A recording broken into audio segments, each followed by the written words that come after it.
name is Scott, I'm the director of the production. My name is Steve Allen Jones and I am the composer and musical director for Alice in Wonderland. I'm Libby and I'm the set and costume designer for the show.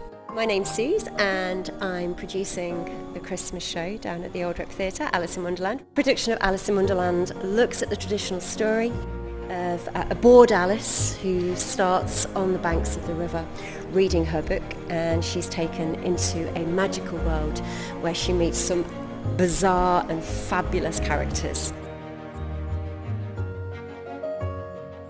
In terms of the set, we wanted to keep it very much in a kind of green, luscious, natural world of Wonderland, but with a little bit of a twist. So there's lots of sort of funny angles and interesting perspectives and things like that there, so that you always feel like something's not quite right or quite as it seems.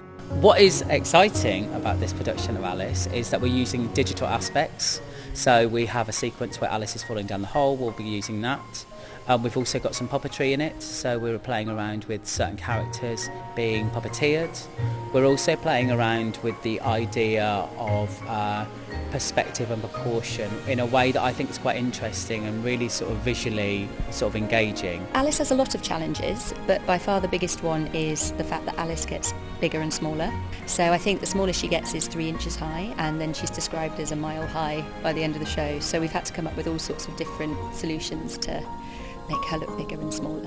What I do is I try and make sure that the songs sound familiar already and they're easy to sing. Hopefully by the time you hear the second chorus, everyone can sing along with it. That's the challenge for me. The best part of my job, especially on working on Alice, is the fact that you literally can do anything, in the sense that it can be really colourful, it can be really bright. I really, really enjoy kind of discovering the characters and playing around with things in the room, working with the actors to make discoveries about the characters, working on the relationships, and just sort of peeling away at the story and finding more about the world and the people that we're going to be inhabiting and bringing onto the stage.